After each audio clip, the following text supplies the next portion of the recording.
بسم الله الرحمن الرحيم السلام عليكم ورحمة الله تعالى وبركاته كلهم وعنا وناسن داودyaal idilkiin meel walba joogtaan iyo si walba inoo maqleysaan dadka ay duhur u tahay duhur wanaagsan halka dadka habeen oo tahayna habeen wanaagsan ayaa leeyahay waxa idin soo gudbi doonaa ciyaar weyn oo horyaalka Soomaaliya Premier League ayaa galabta ka dhici doonta garoonka Engineer Iriso Stadium waxayna dhaxmari doontaa kooxaha Elman iyo kooxda kubadda cagta Hagan kulankan oo qayb ka horyaalka Soomaaliya Premier League garoonka Engineer Iriso ayaa galabta martid soori doona kulanka ugu xiisaha badan kaas oo dhaxmari doona kooxaha Hagan iyo Elman waana kulankii ugu horeeyay wajiga labaad ee horyaalka laga dheelo ee ay ka dheelaan labadani kooxood kooxan ayaa diyaar garow xoogan u galay tartanka horyaalka iyagoo midba midka kala rabo inuu gool ka gaaro kulankiisa ugu horeeya wareegga labaad ama gool uu ku furto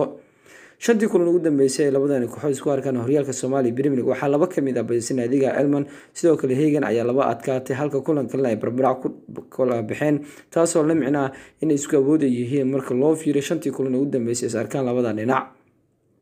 kooxda kubadda cagta Elman ayaa galabtiisa ku haysay inay hogaanka horyaalka dib ugu laabato iyadoo xasuusato barbarihii ay gashay naadiga ay la xifaaltamaysa sanadkan dekada Elman iminka waxay leedahay 18 dhibcood halka dekadana ay hogaaminayso horyaalka ay leedahay 21 dhibcood balse Elman oo soo adkaata waxay hogaan ku qaban doontaa farqiga goolasha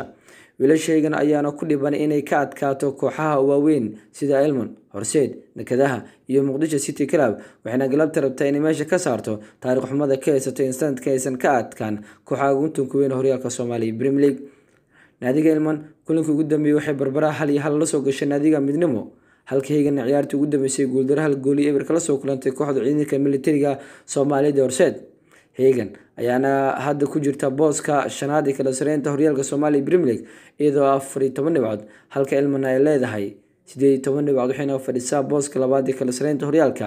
naadiga Elman xilli ciyaareedka la soo dhaafay waxay ku dhameysatay kala sareynta horyaalka kaalin saddexaad halka ciidanka booliska Soomaaliya Hagan iyadana ay baaqi ku noqotay booska afraad ee kala sareynta 9 saacibar ayuu kulan ciyaareedkan soo gali doona Engineer Iriso Stadium ayuuna ka dhici doonaa aragtidaada ka dhiibo kulanka weyn haddii aad ku cusubtahay channelkan subscribe noo sar adigoo maasan cad iftaxnaana oo idin la nabadgeliyo